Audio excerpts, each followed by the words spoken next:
Today, I'm taking this luxury ship for 7 days from London all the way over to New York. I'll show you exactly what it's like to live on board the world's last ocean liner, from my first class suite to the fine dining and opulent facilities as we explore this huge vessel. And yes, you can bring your dog. And the cherry on top, our arrival into New York, welcomed by the iconic Manhattan skyline. Of course, crossing the Atlantic still has its challenges, and we'll experience gale force storms and even a medevac at sea.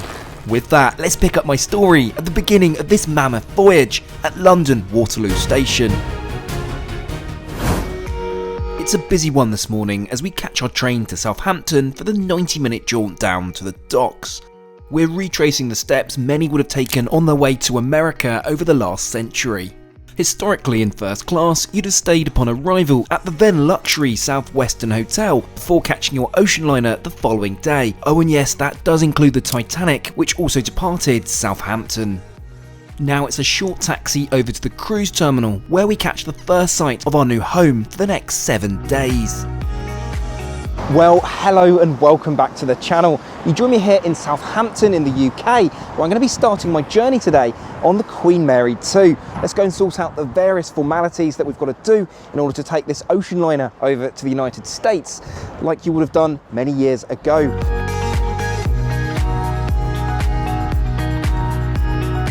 Departure is dealt with in a similar vein to an airport. The large terminal is bustling with activity as some 2,000 people will be boarding today. Thankfully, as we're grills guests, we won't have to queue and are shown directly to our check-in desk. As you can see, there's quite a few documents required here for boarding procedure, though these are processed swiftly and within no time at all, it's time to board. This is done via a large gangway to prevent a bottleneck, as you'd imagine with this many people. Now we're up close and personal, this is truly a staggeringly large ship. To put it into context for you, you could put the Empire State Building on its side and it would be of a similar length at 1,132 feet. After a final document check, it's time to step on board. I'm presented with my room key, which will double as my onboard ship credit card. We're met with the impressive grand lobby, which extends 5 decks high in the centre of the ship. Aside from being a central meeting place and a hub for the ship's shopping outlets, it's currently where musicians are welcoming the 2,000 guests aboard. First port of call, pardon the pun, let's go and check out my suite, and in order to get here, we'll need to take one of the 20 elevators up to deck 10.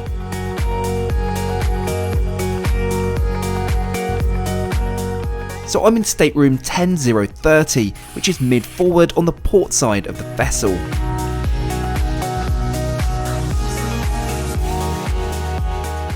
Well, welcome on board and to my cabin. This is the Princess Suite that I'm going to be spending the next 7 days in. Do bear with me, I'm not used to travelling by ship, as you know, but let's get settled in and I'll show you all around. But yeah, it's certainly...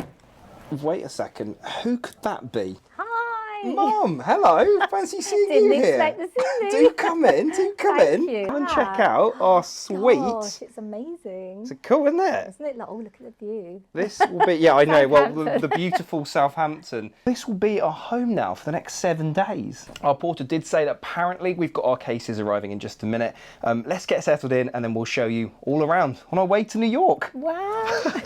There were a total of 76 Princess Suite staterooms, which were refurbished back in 2016. All rooms are available as either a king or, like here, twin beds. There's a small desk space and a phone for all your room service orders, which, by the way, is included. I'm happy to see that a separate coffee machine and kettle are provided. Princess Suites get complimentary bottled mineral water, along with a fridge stocked with a bottle of champagne. There's a walk-in wardrobe and ample room to store your suitcases alongside all of your clothes. And of course the small living area of the lounge. Naturally, I've already requested an ice bucket for my champagne. I actually brought along my own bottle from duty free, some Krug, which aside from being my favourite, I know Mum hasn't tried it before. Of course there's an ensuite which is spacious, albeit a little dated. Grills guests can enjoy Penhaligon's amenities, which I'm a huge fan of. Lastly, there's a full-size bath cum shower. Additionally, there's a large balcony, but let's take a look at that when we're at sea. As dusk begins to fall over Southampton, we're notified by the captain that we're on schedule for our 5 PM sharp departure time. 1 hour later. And just like that, we're off. Next stop, New York City in 7 days. I think this is also the perfect time to crack open that bottle of Krug. Now this is really the most civilised way to depart on a voyage across the Atlantic, don't you think? By our second glass, we're already heading past Portsmouth and off around the Isle of Wight. So it's time to boot the Timbs off, because dinner on the Queen Mary 2 is quite the formal affair. Yes, that means a dress code. Men are requested to wear a jacket on these informal nights, but hey, I can still get away with my tee underneath. Something most will struggle with initially is the feeling that the ship is a maze. It does take some getting used to. Dinner is on deck 7, so instead of the elevators, I think we'll take the stairs. Given there's going to be quite a lot of eating on this trip, I probably do need the extra steps. Now there's a plethora of options available to us. For example, the main restaurant, the Britannia, located on decks 2 and 3. It's a stunning place to be, Art Deco by design, with set dining of early or late sittings for over 1,000 people. Here's a sample menu for you. However, due to being grills guests, and as I mentioned, we're invited to a different restaurant this evening. Welcome to the Princess Grill on deck 7. This is exclusively for those in a Princess suite, plus you have your own table which is available for you throughout the voyage. There's a wide selection of options available, and we're encouraged to request for, well, anything if it's not there. Mum is a vegetarian, so this certainly helped for some of the nights. To start, we both went for the Kentish goat's cheese and apple mousse. It's delicious.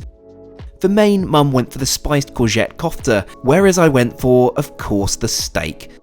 To close, we're presented with some chocolate and accompanying desserts. Mum has the coffee parfait, whilst I go for the vanilla cheesecake, which unfortunately isn't really to my liking.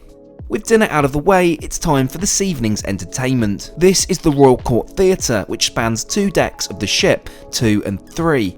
There's enough room for up to 1,000 guests and becomes popular during evening performances. Tonight we're watching the 4 Harps, 4 Irish singer-dancers, and my word, they're fabulous.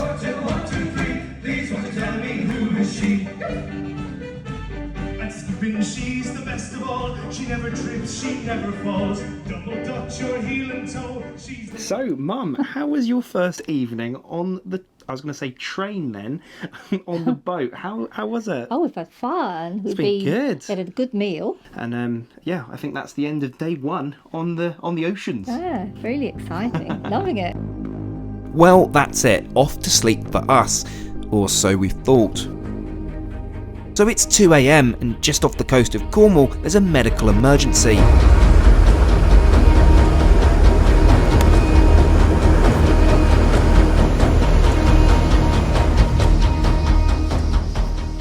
The next day.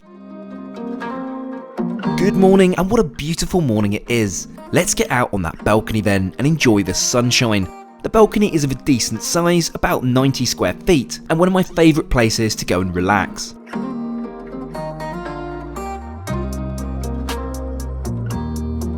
Anyway, I'm not sure about you, but I'm starved. Let's head to breakfast. I'll put this card on my door so our room is made up in our absence. Welcome back to the Princess Grill restaurant. Here's a clearer view of our table, which as I said is ours for the entire voyage. I'm told however that if you don't like where you're seated, they will try their best to move you if space is available. We're pretty happy though and have made some great new friends. I'll start with a strong almond milk cappuccino. Perfect. Note there's a decent bakery selection available, though I instead go for the avocado on toast this morning. It's fabulous, though a little on the small side portion-wise. It's time to take a proper look around outside now that the weather is pleasant.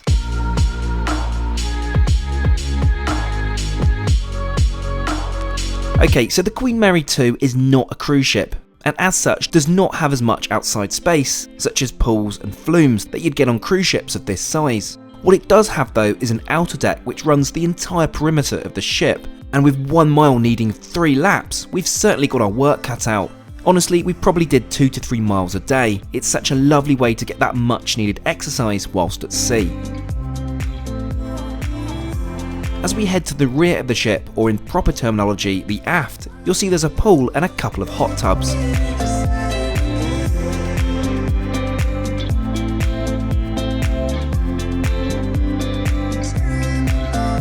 certainly a surreal experience being so many miles from anyone as we head further still away from civilization.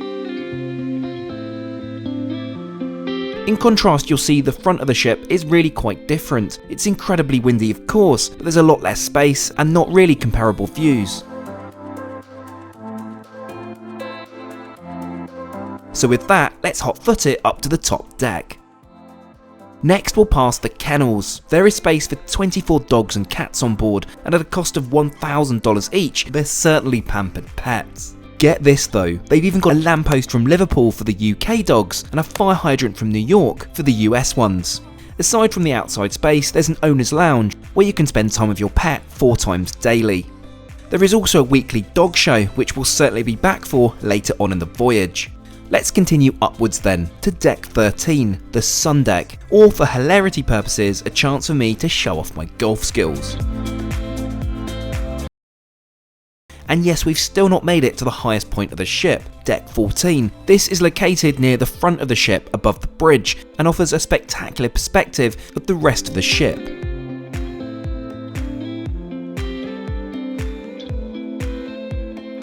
After such excitement, Mum and I head for the Grills Lounge. Located on deck 7, it's exclusively available to Queen and Princess Grill guests, and it offers complimentary tea, coffee and soft drinks, and there is also afternoon tea here served later on.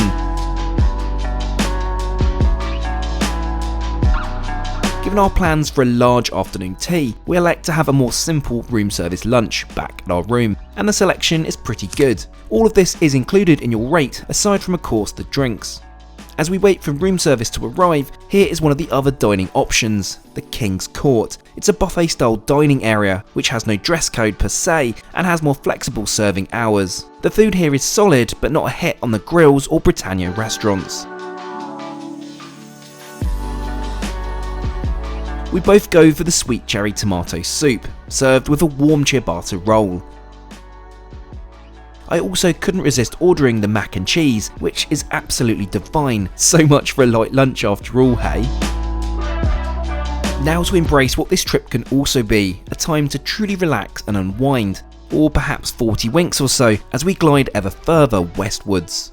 So before we head to an extravagant afternoon tea and try the outside hot tub for size, you'll have to excuse the attire, but it's for an important reason. It's time to tighten up your internet security with private internet access, my go-to VPN for travel. If you don't know what a VPN is, it's a piece of software which hides your IP address and encrypts your internet connection. PIA allows me to remain private whilst travelling abroad and protects me when I'm on public Wi-Fi, such as at airports, malls, or even on this voyage. You can use PIA to gain unrestricted access to content all over the world, meaning I can set my location to the UK and continue streaming my favourite TV shows from services like Netflix or the BBC, even when, like now, I'm in the middle of the Atlantic. One subscription can protect 10 different devices at one time, and they even have a no logs policy that has been proven in court, which means they're not tracking your data. And best of all, PIA is offering you a very special deal. Use the link in my description and get an 83% discount over 2 years plus 4 months for free. And since PIA comes with a 30-day money-back guarantee and 24/7 customer support, it's all risk-free for you. So sign up today and get the best all-around VPN on the planet. So, Mum, I think it's time for a spot of afternoon tea. I mean, let's be honest, it is a Cunard tradition, but where is that? It's in the Queen's room. The Queen's... Now, am I right in saying that they do other stuff there as well? I think they do things in the evening. The evening, but right. But it's a very elegant, like a ballroom, I think. I like the sounds of it. It sounds very classy. Obviously, I'm not suited to the class, but Mother is. So hopefully your class can rub off on me.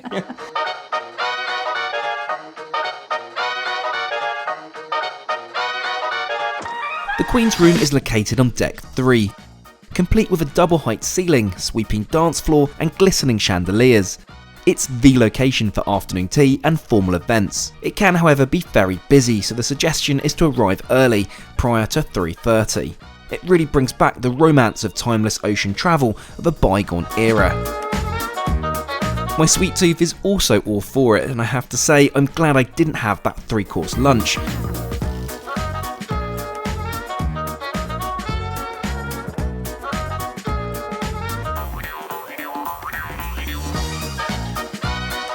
Do let me know down below, do you put cream or jam on your scones first? It's a hot British debate, so do jump in if you have a strong preference.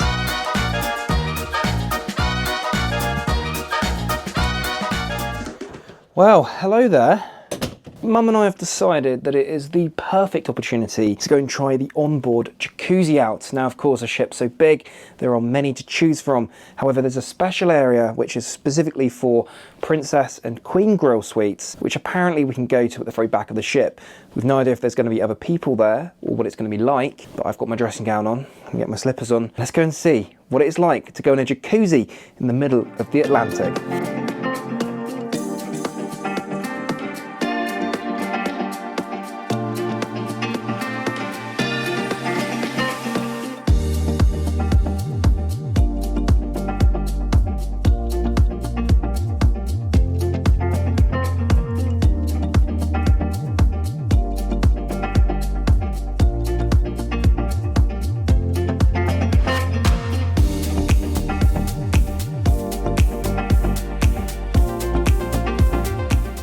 Now it's time to dress to impress, because it's gala night.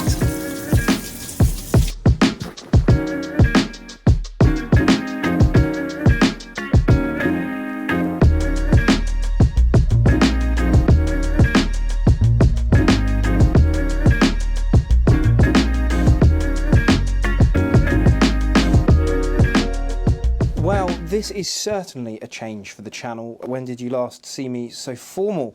Of course, appropriate for this evening, but we're missing a very, very important element of tonight's outfit. Come on, you really were not expecting me to forget NASA now, were you? Let's crack on with an ice cold bottle of Laurent Perrier Rosé. Doesn't Mum look lovely this evening?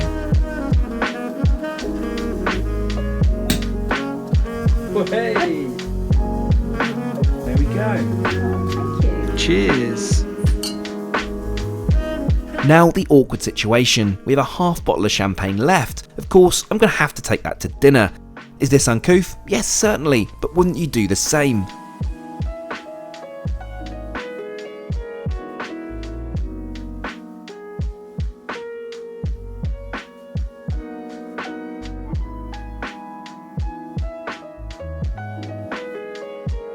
Let's take a look at that menu then. It's impressive that there's an entire new menu served each evening. After a champagne top-up, we both start off with the Thai vegetable spring rolls with a rice noodle salad and a tangy cashew sauce. Now for our main course. Mum goes for the black pepper tofu, whilst I go for the roast rib of beef with caramelised root vegetables, roast potatoes and a red wine sauce. And as it looks, it's phenomenal. For dessert, Mum chooses the baked Alaska, but I think you'd guessed by now, of course, I went for the dark chocolate mousse, with an interesting garnish of coriander.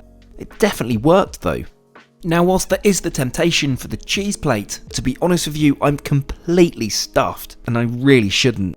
So to continue on the partying atmosphere, we must now head back down to the Queen's Room, which has totally been transformed from afternoon tea to the masquerade ball.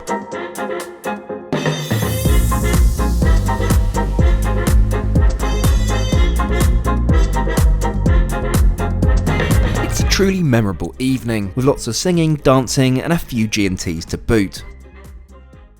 With that, and after a long day of, well, eating and exploring, it's very much time for sleep.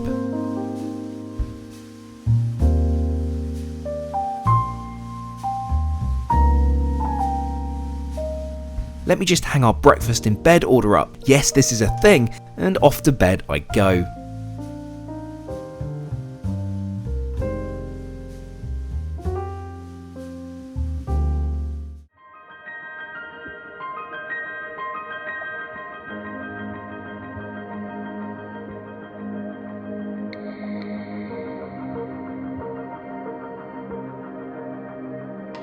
Oh, and good news, breakfast has arrived. I'd say it's definitely worth doing 1 or 2 days of the trip, as of course it's a much more relaxed way to start your day.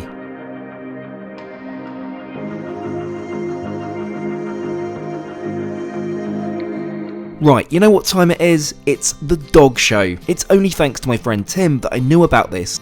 Cunard have a dedicated photographer for the owners to get the very best snaps of their dogs at sea. It really is quite a unique atmosphere, and very few non-dog owners know about this.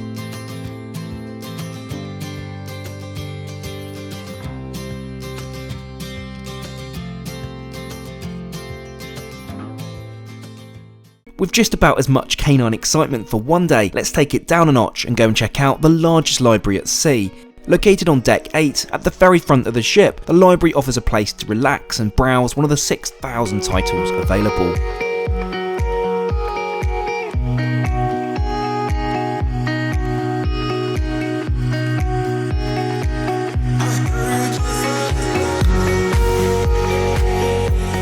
We'll take one of the 2 glass elevators down to deck 2 as it's time to head to lunch. Being British, I'm excited that there's a seagoing pub, and whilst it's certainly fancier than most boozers, it's got a certain charm to it which I'd rate.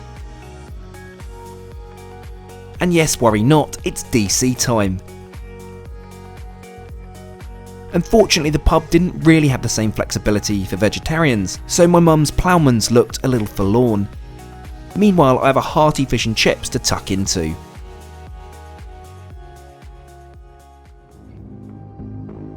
So here's what you need to know about the Atlantic Ocean. It changes in a matter of minutes. Sure, it was perfectly sunny whilst we're having lunch, but just a few minutes later, a gale begins to rock the ship.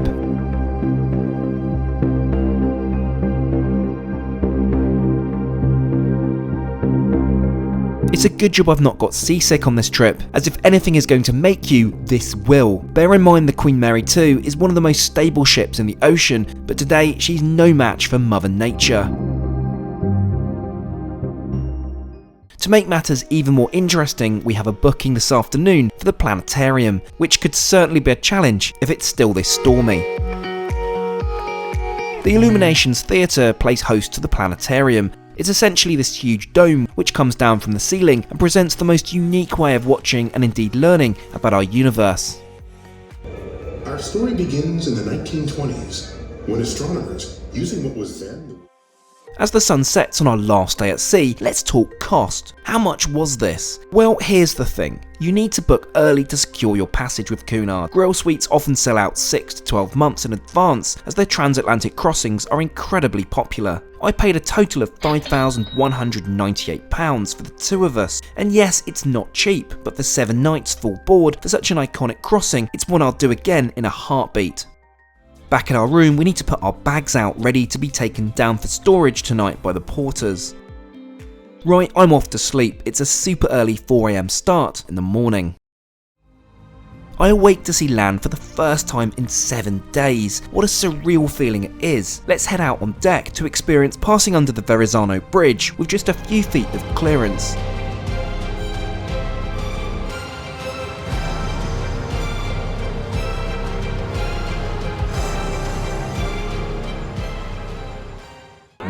Much later. I will have to admit I went back to sleep as we complete docking arrangements in New York. So it's about 10 AM now, and we're given a specific slot to allow for ease of departure.